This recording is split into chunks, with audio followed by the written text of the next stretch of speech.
Hello friends Odisha शिक्षा दर्पण में आपन को स्वागत जनाऊँगी। चलतु जाना डेरी नक आज एडवर्टाइजमेंट संपर्क में एडवर्टाइजमेंट आपंकर आसी ओएवीएस शिक्षक निजुक्तिर सुजोग कौन सी एग्जाम आपन को दबाक पड़ो ना सीधा सड़क आप निजुक्तिर फायदा उठे पारे।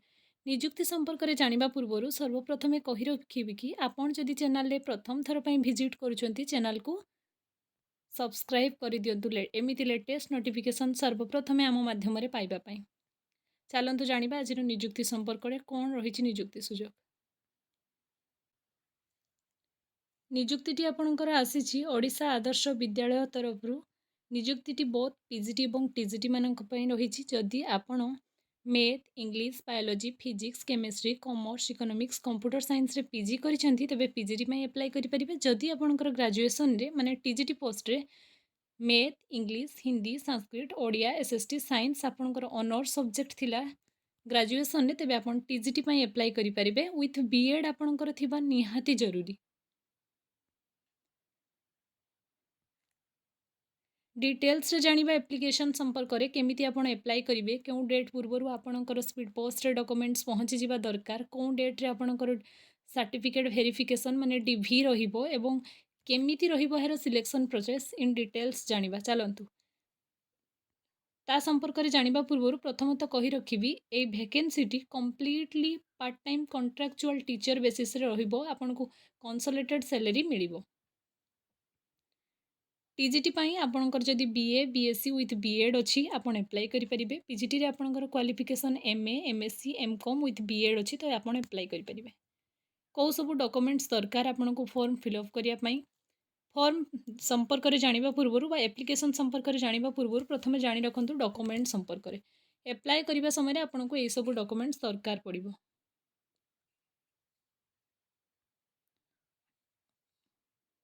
2 copies of recent colour passport size photograph आपनकर voter I card PAN card matric certificate intermediate +2 बा certificate graduation certificate BA BSc BEd रे आपन को कहि रखिबि आपन को कॉलेज एनसीईआरटी अप्रूव हेतिबा निहाती दरकार आपनकर इक्विवेलेंस थिबा निहाती दरकार आपनकर ओटेट पेपर 2 किंबा ऑस्टेट आपन क्वालिफाई करिथिबा निहाती दरकार आ एनी अदर हायर क्वालिफिकेशन जदि आपन को पाखरे अच्छी आपन एप्लिकेशन फॉर्म सहित अटैच करी स्पीड पोस्ट करंतु।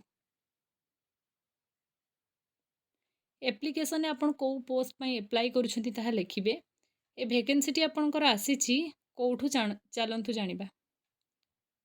एप्लिकेशन ऑफ द पोस्ट आपण कौ पोस्ट पर एप्लाई करुछंती प्रथमे ताहा लिखिबे। नेम ऑफ द कैंडिडेट आपणकर ना लिखिबे। कंप्यूटर सेंटर वे एप्लिकेशन फॉर्म टी को आपण प्रथमे प्रिंट करि नेबे तापरे याको फिलअप करिवे। जेंडर आपणकर कौ जेंडर मेल फीमेल लिखिबे। मैरिटल स्टेटस आपण मैरिड या अनमैरिड ताहा लिखिबे। परमानेंट एड्रेस आपणकर देबे।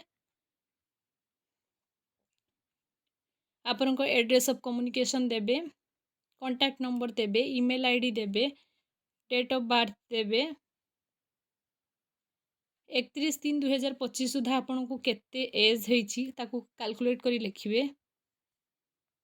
तापर आपनकर एजुकेशनल क्वालिफिकेशन देबे नेम ऑफ द एग्जामिनेशन आपन को क्लास 10th को बोर्ड बा को यूनिवर्सिटी रु पास करछंती ईयर ऑफ पासिंग केबे टोटल मार्क केते थिला सिक्योर मार्क केते थिला mark secure with extra optional जदि आपनकर किछि थिला केते परसेंट मार्क आपन रखिछंती को डिवीजन रे आपन पास करछंती इन डिटेल्स रे आपन फिल अप करिवे। आज्ञा एमिति खाली मैट्रिक रो नुहे matric +2 graduation BEd MSc MA जदि कोनसी पीजीटी टीचर पय आपन अप्लाई करछंती पीजी शेष रे एति की कहिबे। आज्ञा एक्सपीरियंस सर्टिफिकेट मस्ट दियंतु एक्सपीरियंस बेसिस रे ही आपनकर सिलेक्शन होबो तेनु एक्सपीरियंस को जम्मा भूलंतु नाही।